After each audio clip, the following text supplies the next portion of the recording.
Assalamualaikum warahmatullahi wabarakatuh. Agak kareba. Sehat semuanya? Alhamdulillah. Allahumma salli ala Sayyidina Muhammad wa ala ali Sayyidina Muhammad. Biasanya ustadz-ustadz dikasih kursi dan meja duduk dengan kertas menilai adik-adik latihan pidato. Ini yang saya khawatirkan. Ini kalau diposting foto pagi ini, netizen yang maha benar ini akan memberikan penilaian. Inilah yang saya cemaskan sekarang ini. Entah dapat nilai berapalah saya ini. Acara kita ini kumpul keluarga. Keluarga itu baru disebut keluarga kalau kenal. Kenal kamu dengan si Anu. Itu keluarga saya itu. Bagaimana hubungannya? Bapak saya sama bapak dia. Gimana bapak-bapak? Gimana keluarga begitu? Makanya di rumah almarhumah emak saya di kampung, di dekat kubur beliau, itu saya buat Hajah Rohana, anak Siti Aminah, anak Syekh Abdurrahman, anak Nahoda Alang, anak Nahoda Ismail, keturunan Datuk Angku Batuah, Angku Mudik Tampang. Lalu kemudian anak-anaknya. Karena sekarang generasi yang keponakan saya itu nggak tahu.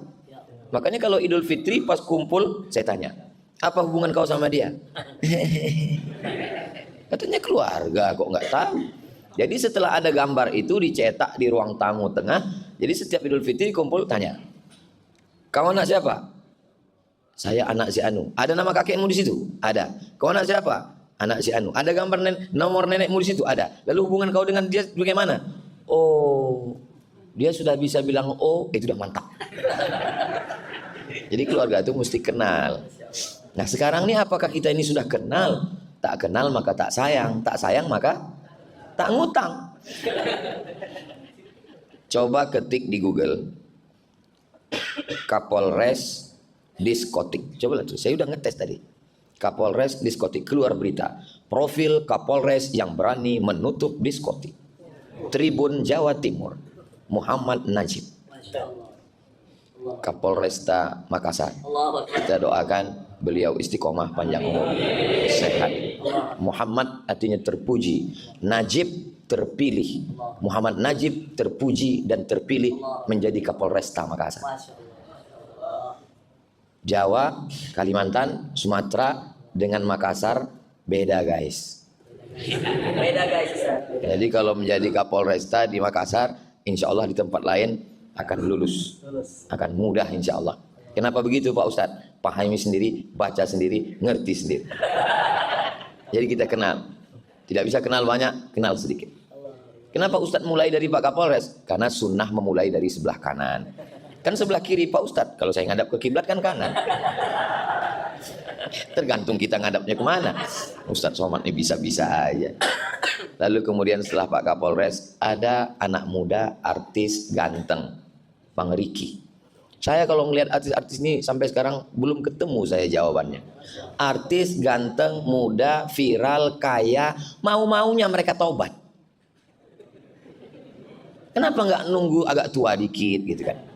Andai saya lah seganteng mereka, nggak tahu lah saya. Mungkin udah jadi playboy cap tupai saya. Tapi mereka memang Allah Subhanahu wa taala menjanjikan, kalau kamu hai anak muda merasa sombong, angkuh, kamu tinggalkan agama ini, apa kamu pikir agama ini akan mati? Tidak.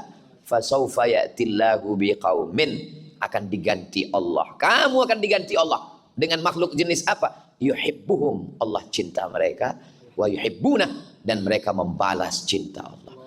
Inilah anak-anak muda ini. Apa kata Ustaz Das'an? Masjid ini Ustaz Abdul Samad, jamaahnya 80% anak muda, yang menjadi pengurus anak muda, yang jadi imam anak muda, dan yang datang pun anak muda. Dan sekarang ini saya merasa muda.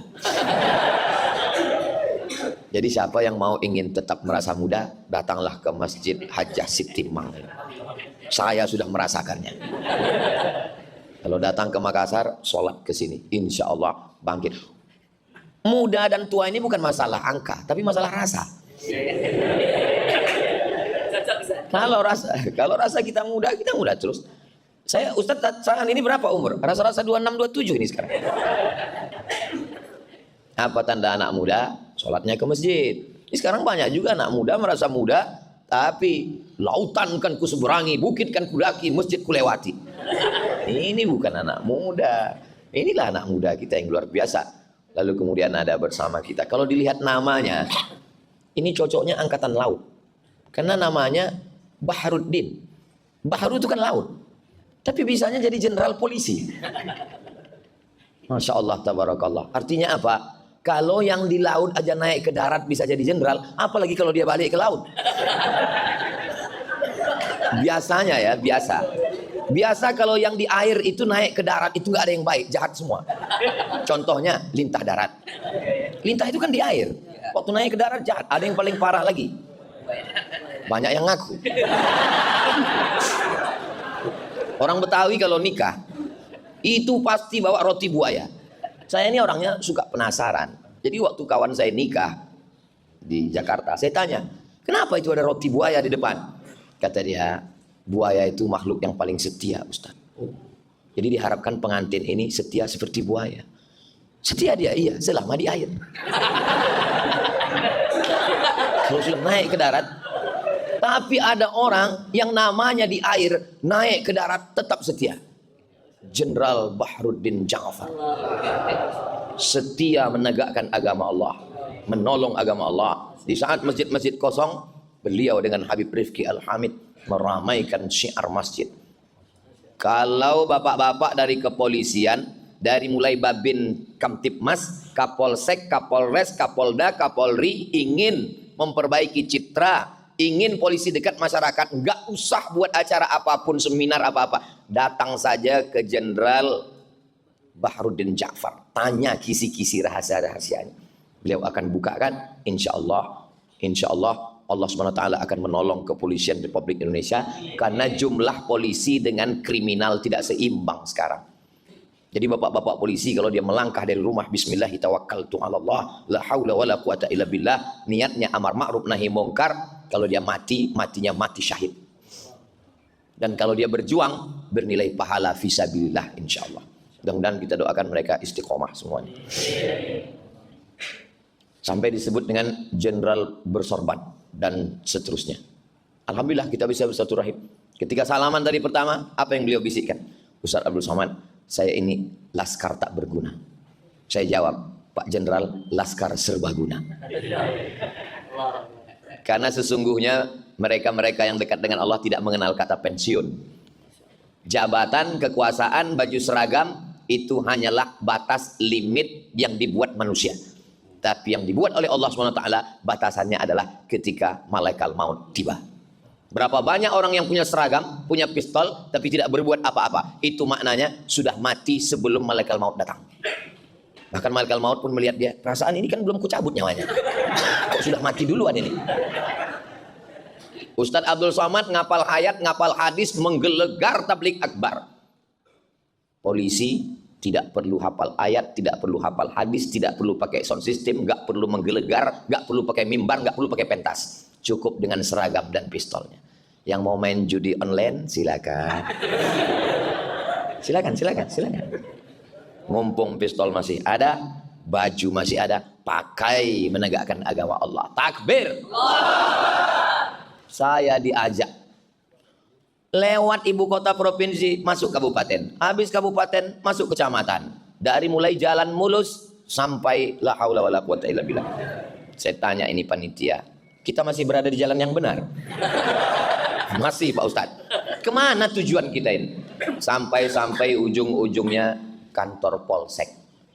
Saya nengok kantor polsek, dalam hati saya, ini nggak level kita ini. Sombong kali Ustadz Somad ini. Terus saya tanya, apa kelebihan kantor polsek ini? Akhirnya sambutanlah Pak Kapolsek. Saya risau melihat orang yang urusan ke kantor ini bingung mau sholat di mana, karena tidak ada musola. Maka saya berniat selama saya tugas di sini saya buat musola. Dan kalau musolanya siap, saya bernazar saya akan memanggil Ustadz Abdul Somad. Barulah saya tahu rasa berdosa saya dalam hati. Tapi saya tak ungkapkan di depan beliau. Saya tentu tetap menjaga image saya kan. Saya tanya, jadi ini Pak pakai duit negara Pak Kapolsek? Tidak Pak Ustaz. Pakai duit siapa? Pakai duit kami. Bayangkan berapa kali dia jadi Kapolsek, berapa masjid yang bisa dia bangun. Ketika ada jabatan, ada kekuasaan, harimau mati meninggalkan belang, manusia mati meninggalkan gading, manusia mati meninggalkan kredit. Manusia mati meninggalkan kenangan yang baik. Apa yang diingat Habib Rifki selama jenderal berada di Maluku, di Ambon? Kenangan yang baik. Maka tinggalkanlah kenangan yang baik. Pengurus-pengurus masjid yang di saat Covid disuruh tutup tidak bisa. Tapi yang ditinggalkan jenderal adalah kenangan yang baik. Kenangan baik itulah yang paling berkesan dalam hati manusia. Dua yang selalu saya ingat kalau saya. Pertama kenangan baik, yang kedua orang yang nggak bayar hutang. Maka buatlah dua kenangan itu. Nabi Muhammad SAW punya anak namanya Sayyidatuna Fatimah. Sayyidatul Fatimah punya anak, satu namanya Sayyidina Al-Hasan, yang kedua namanya Sayyidina Al-Husain. Sayyidina Al-Husain punya anak namanya Ali Zainal Abidin. Ali Zainal Abidin punya anak namanya Muhammad Al-Baqir. Muhammad Al-Baqir punya anak namanya Ja'far Shadiq. Ja'far Shadiq punya anak namanya Ali Al-Uraidi. Ali Al-Uraidi punya anak namanya Muhammad An-Naqib. Muhammad An-Naqib punya anak namanya Isa Ar-Rumi. Isa Ar-Rumi punya anak namanya Ahmad bin Isa Ar-Rumi, bergelar Al-Muhajir, orang pindah karena dia pindah dari Irak ke Tarim, Hadramaut, Yaman. Ahmad bin Isa Al-Muhajir punya anak namanya Ubaidullah. Ubaidullah punya anak namanya Alawi. Anak cucu keturunan Alawi ini disebut dengan Ba'alawi. Di antara marga-marga cucu cicit Ba'alawi ini ada Al-Haddad, ada Al-Jufri, ada Al-Idrus, ada bin Syekh Abu Bakar, ada bin Yahya. Salah satunya adalah Al-Hamid. Itulah dia Al-Habib Rifqi Al-Hamid. Tolong nama-nama tadi diingat karena itu akan keluar dalam UAS ujian akhir semester.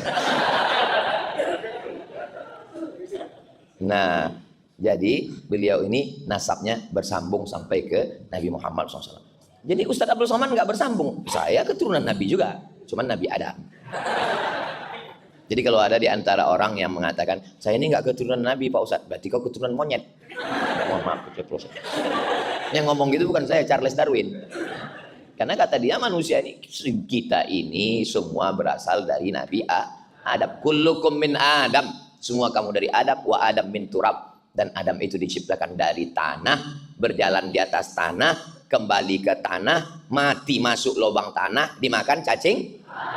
Enggak juga, ada yang dimakan cacing pita. Berikutnya adalah imam kita, Masya Allah. Hafal Quran 30 juz. Baru saya paham. Rupanya kalau bentuk topinya seperti imam tadi, itu di dalamnya 30 juz. Kalau yang bentuknya seperti ini juz 30. Lahir di kota suci Makkah Al-Mukarramah. Keluarganya cuma bisa bahasa dua, bahasa Arab dan bahasa Bugis. Ternyata mereka di Makkah tetap menjaga bahasa. Anak-anak tetap baca bahasa. Ustaz Somad bolak-balik datang ke Makassar nggak bisa bahasa Bugis Makassar. Jangan kau bilang tidak bisa. Yang dua ini tetap bisa. Yang pertama sangat jumpa agak kareba. Setelah itu bukan maji-baji, bukan madeceng, mandre.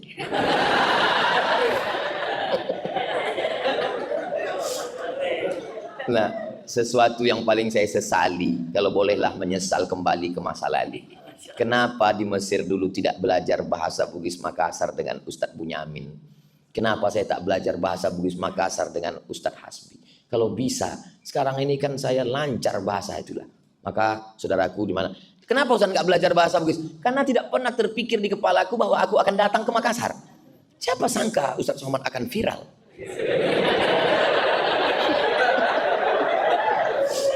Alhamdulillah, la haula wala quwata illa billahil aliyil azim.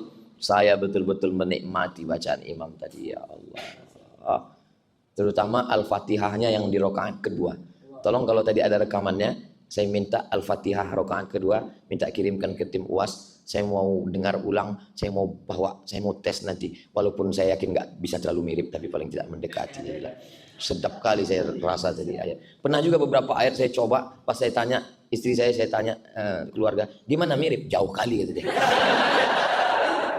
Tapi namanya mencoba kan nggak ada salahnya kan. Nah, itu yang penting kita pede aja dulu. Nanti saya mau coba itu, Masya Allah. Dan yang paling membanggakan kita imam ini, beliau memperbaiki image imam. Sekarang banyak sekali ibu-ibu, bapak-bapak nggak mau. Untuk apa anak saya ngapal Quran? Paling-paling jadi imam. Untuk apa anak saya penghafal Quran? Paling-paling jadi imam Ramadan. Untuk apa anak saya baca Quran? Untuk apa anak saya jadi ustadz? Untuk apa anak saya jadi penghafal Quran? Beliau memperbaiki itu.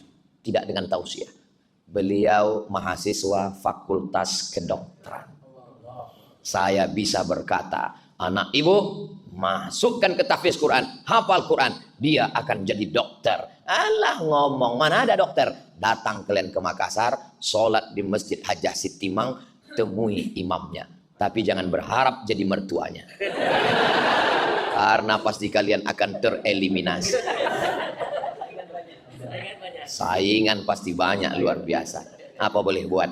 Tapi jangan bersedih ibu-ibu yang ada di luar. Kenapa? Yang di depan ini sudah siap juga untuk menghafal Quran. Gimana adik-adik? Siap? Siap ngapal Quran? Siap menjadi menantu. Jadi kalau mau memperbaiki itu langsung. Jangan ada yang mengetuk pintu kamar Ustadz Abdul Somad. Dia mau istirahat. Saya pun di kamar istirahat. Baru melekat tulang belakang ke atas kasur. Saya intip. Brimob. Saya buka pintu. Ada apa Pak Brimob? Aku adik kelasmu di pesantren bang. Allah, saya peluk dia langsung saya foto. Adik kelas tamat pesantren. Si Anu dulu, si Anu. Biasanya kita kalau punya kawan itu kan yang terbandel. Ada dulu yang terbandel, selalu ditangkap mentuo. Mentuo itu judi pakai. Sampai ditangkap sama kiai, dibotak, nggak tumbuh-tumbuh rambut. Entah apa dibacakan kiai itu. Nggak tahu, sekarang mungkin udah tumbuh. Jadi saya ingat, si Anu dulu yang selalu ditangkap, mana dia sekarang? Dia lulus polisi juga bang. Di mana? Di Mabes sekarang. Nama nggak boleh sebut, menjaga kode etik. Ternyata santri bisa jadi polisi. Turun naik pesawat, mendarat, landing. Dari kejauhan saya lihat tentara gagah tegap berdiri. Begitu udah dekat, ketua kelas saya di pondok dulu. Apa kabar mat kata dia. Yang lain manggil al ustadz al mukarram profesor dokter dia. Apa kabar mat kata dia.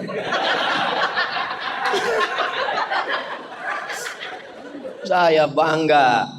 Anak pesantren jadi polisi, anak pesantren jadi tentara. Sekarang bangga lagi, anak pesantren hafal Quran, jadi imam bacaan luar biasa, dan dokter lagi. Terasa betul kita ini gak ada apa-apanya. Dia fid dunya hasanah, fil akhirati hasanah. Dokternya dapat, akhiratnya dapat. Saya dulu setiap nanya-nanya, saya kalau setiap wisuda anak TK, penyerahan ijazah TK, selalu saya tanya, mau jadi apa nak? Dokter. Mau jadi apa nak? Dokter. Beberapa lah yang jawab Ustadz. Itu pun setelah Ustadz Dasat viral. Baru belakangan inilah. Dulu jarang sekali. 30 anak wisuda, 28 itu dokter. Yang satu istri dokter. Satu lah yang mau jadi Ustadz. Oh, saya penasaran kenapa orang ini mau jadi dokter. Setelah saya ceramah di IDI, Ikatan Dokter Indonesia, barulah saya tahu. Dokter ini martilnya kecil aja. Beda sama tukang, mohon maaf tukang jangan tersinggung. Tukang itu martilnya besar. Dokter martilnya kecil. Sebesar ini, dipukulkan ke lutut. Mohon maaf, ada kesalahan di lutut. Berapa? 20 juta. Itu baru pukul 2 kali. Baru 2 kali pukul. Tuk, tuk. Baru 2 kali. Makanya yang sakit itu berharap jangan sampai dia pukul ketiga.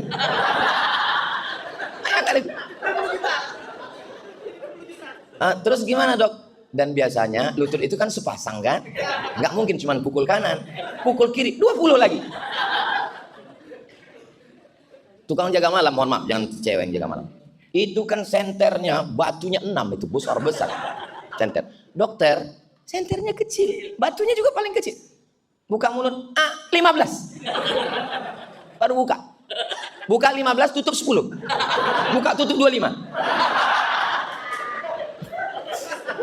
Barulah saya tahu. Dan beliau dapat dua-duanya. Ya Allah. Saya tadi, waktu dibilang Ustadz Somad, beliau ini hafal Quran, imam. Dalam hati saya, berarti aku masih ada 50%. Beliau kan sudah mengambil akhirat. Dunia mungkin kita dapatlah sedikit. Pas dibilang Ustaz Hasan, dia fakultas kedokteran, lemas saya langsung. Habislah kita, habis. Gak dapat kita lagi. Fid dunia hasanah, fil akhirati hasanah. Saya sebetulnya sekarang ini sedang menghibur diri saya. Karena kalau saya ikutkan ucapan Ustaz Hasan, saya ikutkan ucapan Ustaz Lukman. Kalau Ustaz Hasan nangis, Ustaz Lukman nangis, saya menangis juga. Apalah akhirnya jadinya kita ini. Itu maka saya sedang berusaha supaya saya ini jangan nangis, itu maksudnya. Itu maksudnya. Makanya saya sedang menghibur diri saya ini. Jangan kalian sangka saya sedang menghibur kalian. Saya bukan laki-laki penghibur. Saya sedang membahagiakan diri saya. Saya terbang dari Pekanbaru ke Jakarta, dari Jakarta ke Makassar untuk menghilangkan kemurungan, kesusahan hati saya. Dibawa oleh Ustadz Hasbi semalam ke tempat membanting kemurungan. Banti murung. Maka siapapun saudaraku dari Sabang sampai Papua yang merasa murung, banting kemurungan kalian ke Banti murung. Jangan lupa ajak saya. Tapi sampai hari ini mereka mengajak bercerita tentang ibu. Saya paling pantang cerita tentang ibu. Tak tahan saya kalau sudah cerita ibu. Apa yang saya rasakan sekarang? Kata-kata ini mungkin kekufuran, mungkin na'udzubillah. Na'udzubillah. Allah tidak adil. Allah Maha adil. Tapi bagi saya, kenapa Ustaz Hasan kalau dia pulang ceramah, dia masih bisa cium ibunya. Dia masih bisa potongkan kuku. Dia masih peluk. Saya kalau pulang, ibu saya tak ada. Untung ada ibu si Sami. Ibu anak saya misalnya. Ustaz Hasan ibunya masih ada, dia bangunkan masjid. Ibunya bisa sholat di sini. Ibunya bisa melihat lampu Masjid Nabawi. Ibunya bisa senang sholat di tempat yang sejuk. Karpetnya bagus. Ibu saya tidak sempat. Saya semalam dikasih cincin oleh Ikatan Cendekiawan Alumni Timur Tengah. 2 cincin saya pakai. Biasanya saya kalau dapat cincin, saya pulang, saya buka itu, saya pasangkan ke tangan ibu. Dia akan senang sekali. Oh, cantik cincin kau ya. Tapi sekarang, kemana saya pasangkan? Semua cincin-cincin saya itu pernah dipasang di tangannya, dipasangnya, senang hati saya.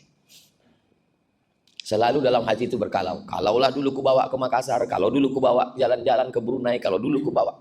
Tak bisa. Risau hati tak tahu kemana dialamatkan. Ya salah Ustaz sendiri. Waktu hidupnya kenapa tidak Ustaz bahagiakan? Saya bahagiakan. Aku mau setiap Ramadan pulang ziarah ke makam ayah ibuku, kata beliau. Aku tidak bisa numpang di rumah saudaraku. Berapa kalau buat rumah, Mak? Ya 50 juta cukup lah, kata dia. Dalam pikiran saya, cemana rumah 50 juta? Beli tanah, pasang dinding, pasang tiang, pasang etap, begitu, begini, begono. Selesai 250-300. Jadi rumah itu. Apa kata orang? Untuk apa buat rumah di kampung? Rumah akan tinggal, rumah akan lapuk, rumah akan begini, rumah akan ini, mubazir saja. Apa yang terjadi sekarang? Rumah itulah yang menjadi sekretariat Yayasan Wakaf Hajah Rohana, tempat menumpuk beras sembako sejak meninggal sampai hari ini tidak pernah putus 300 paket setiap bulan. Jangan dengarkan ucapan orang. Kalau mau buatkan rumah untuk ibu, buatkan saja. Belikan gelang, belikan rantai, belikan anting, bahagiakan dia. Biasanya orang tukang rumah makan tidak mau buka rahasianya. Karena resep dapur jangan sampai ketahuan orang. Saya lama, tapi saya orangnya tidak mau bertanya-tanya. Nggak pernah saya tanya, apa resep Ustaz Hasan? Tapi saya orangnya penasaran, apa resep Ustaz Hasan ini? Sehingga jamaah begitu ramai. Saya coba-coba cek di YouTube. Lebih banyak penonton dia daripada viewer saya. Sakit juga hati saya nengok dia. Ini ceramah di menteri ini, di kantor partai ini. Pendek rasa jantung saya. Apa rahasia dia ini? Sekarang dia bukakan rahasianya. Rahasia dia satu. Dia bahagiakan ibunya. Ketika ibunya bahagia, naik tangannya menengadah ke langit, disitulah pintu-pintu langit terbuka. Bahagiakan ibumu. Kalau kau ingin rezekimu seperti raja-raja, bahagiakan ibumu, maka rezekimu akan seperti rezeki raja-raja. Bukan hadis Nabi, dapat saya di grup WhatsApp. Itulah rupa rahasianya mengalir, rezekinya berlimpah, orang senang, keluarganya sakinah, mawaddah, warahmah. anaknya, keluarganya. Kita doakan beliau sehat walafiat, panjang umur, dakwah kebaikan luar biasa. Dia senantiasa tidak takut pada amar ma'ruf nahi mungkar. Biasa kita kalau pergi ke satu daerah, kita belum pernah ke situ, ada juga rasa khawatir, cemas dalam hati. Apalagi saya yang sudah terlalu sering trauma kena usir. Waktu saya pertama kali menjejakkan kaki ke Makassar, cemas dalam hati saya. Yang menenangkan saya dua. Yang pertama, saya diundang oleh Ikatan Cendekiawan Alumni Timur Tengah, sahabat-sahabat saya di Mesir dulu. Diundang saya di hotel, dijamu. Di situ hati saya sudah mulai tenang. Tapi ini kan Azhari, ini kan alumni Azhar. Bagaimana dengan yang non Azhar? Lalu kemudian saat saya tausiah subuh, ada satu orang berbisik, Ustadz Somad, itu Ustadz kami di sini. Saya tengok, yang mana? Itu yang ganteng itu.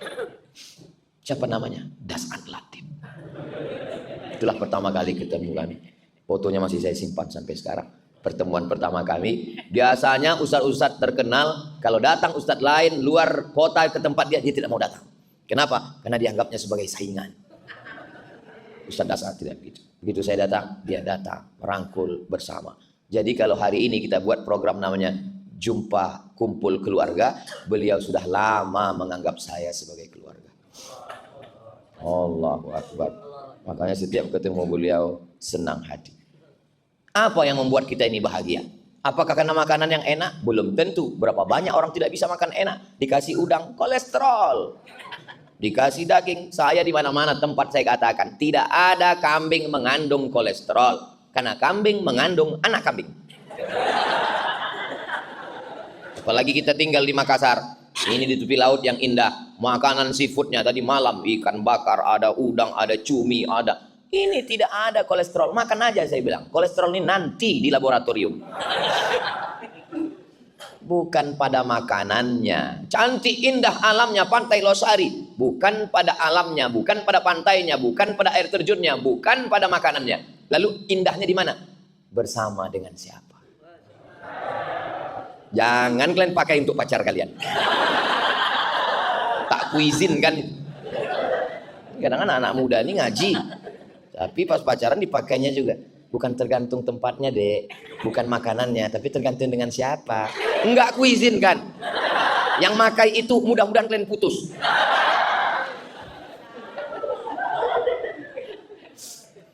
Tak terasa saya tadi jam 7 berdiri, sekarang sudah jam 7.40. Saya tidak tahu siasat, saya tidak ceramah, saya hanya sekedar mengungkapkan, meluahkan isi hati saya. Saya berangkat dari kampung hari Jumat, malam Sabtu, malam Ahad, malam Senin, ini Senin, tadi langsung check out dan ini menuju bandara. Inilah tausiah yang terakhir. Jadi habis ini Ustaz mati. Why not? Mati itu nggak usah takut, karena yang takut juga mati. Yang nggak takut mati. Ini banyak sekarang orang berdoa, ya Allah jangan matikan dulu, aku belum siap ya Allah. Memangnya malaikat maut kalau datang nanya dulu, kau udah siap? Terus kau bilang jawab, aku belum. Oh, kalau gitu aku ke rumah yang udah siap dulu ya. Mau siap mau tak siap kau akan mati. Yang siap mati, yang tak siap lebih cepat. Keberanian tidak membuatmu cepat mati, ketakutan tidak membuatmu lambat mati. Berapa banyak orang yang berani tidak mati. Pak Jenderal Bahrudin Ja'far berani tidak mati. Bahkan mungkin sesama beliau dulu banyak yang ketakutan, belum pensiun udah mati. Berapa banyak dokter-dokter yang memvonis jamaah. Saya ketemu dengan ketua masjid, Ustadz Somad, saya sudah divonis 2 bulan lagi mati Pak Ustadz. Terus udah 2 tahun Pak Ustadz, nggak mati-mati. Dokter yang memvonis udah mati duluan. Jangan pernah takut mati, karena kita semua akan mati. Tapi persiapkanlah bekal setelah mati. Doakan Ustadz Somad mati husnul khatimah. Jadi Ustadz ceramah kemarin di Kalimantan Utara, ya. Habis Kalimantan Utara, Sulawesi Selatan, ya. Habis ini kemana lagi? Nggak tahu entah kemana jadwal ini. Terus Ustadz berhenti tausiah ini kapan? Hidup ini cuma nunggu malaikat maut datang. Kesana kemari, begitu dia datang, ya udah berhenti. Jangan lagi berjalan. Apa pesan Ustadz Das'ad ke saya? Ustadz Somad, selama ada orang berkumpul, ceramahlah. Selama masyarakat sudah datang berkumpul, tausiahlah. Sampaikanlah ayat Allah. Karena sampai masanya nanti orang berkumpul, tapi kau tak bisa menyampaikan. Dan ada masanya kau siap menyampaikan, tapi orang sudah tidak mau berkumpul. Makanya sejak mendengar itu, setiap nampak saya orang, tausiah saya. Walaupun bukan jadwal saya. Berapa banyak? Asal sudah ketemu, kumpul, saya sampaikan. Orang banyak, ini kan bukan jadwal Ustadz. Karena pesan Ustadz Hasan Latif, asal nampak orang berkumpul, sampaikan. Siap, saya bilang. Jadi sebetulnya beliau berapa kali bilang tadi, guru saya. Sebetulnya saya yang banyak mengambil inspirasi dari beliau. Termasuk cerita, kemarin datanglah dari Kementerian Pekerjaan Raya. Kalau di tempat kita PU. Nah, kebetulan datang Dirjen PU-nya Malaysia bersama Konsulat Jenderal Malaysia di Pekanbaru. 30 orang datang ke rumah. Saya bingung, apa ayat yang cocok? Ingat saya Ustaz Das'ad. Nah, lalu saya bilang, saya sampaikan di situ, tapi tentu dengan gaya yang di Riau lah kan. Untuk saya coba pakai gaya Makassar, udah saya coba, nggak mirip. Saya bilang, yang saya hormati Bapak Dirjen Pekerjaan Raya, Pekerjaan Umum di Malaysia. Jadi penghuni surga dan penghuni neraka itu ingin dihubungkan. Maka malaikat pun mengatakan, tolong penghuni surga kalian buat jembatan, tolong penghuni neraka kalian buat jembatan. Nanti akan ketemu antara surga dan neraka. Akhirnya setelah dievaluasi beberapa hari, ternyata jembatan yang dari surga lama sekali, nggak jadi-jadi. Tapi jembatan yang dari neraka langsung jadi. Terus orang Malaysia ini nanya, kenapa begitu Pak Ustaz? Karena orang pekerjaan rakyat PU ini banyak di neraka. Saya tengok mereka tersenyum, cuman senyumnya agak pahit. Tapi di ujung saya bilang, ini tolong pakcik-pakcik, encik-encik, tuan-tuan, puan-puan, jangan marah ke saya. Ini dari Ustaz Das'ad Latif. Masya Allah, tabarakallah. Adik-adik bahagia hari ini? Bapak-bapak bahagia? Asal kalian sudah bahagia, ibu-ibu di luar sana pasti bahagia. Walaupun dari celah-celah jendela, aku bisa melihat senyuman. Tolong bagian yang ini sebelum diupload, diedit dulu. Jangan sampai ke rumah, bahaya. Saya bahagia. Saya hari ini sangat bahagia. Ungkapan kebahagiaan saya sulit untuk diungkapkan dengan kata-kata. Andai saya berusaha untuk merangkai kata, tentu kata itu selalu berdusta untuk mewakili rasa. Kenapa? Karena rasaku belum tentu rasamu. Saya rasa-rasanya tak mau berpisah, tapi karena pesawat tidak mau menunggu, akhirnya saya tutup dengan pantun penutup. Pantun penutup, kain katun diberi teman. Saya tak berpantun karena udah dipakai Ustaz Lukman. Terima kasih. Jazakumullah khairan Ustaz Das'ad.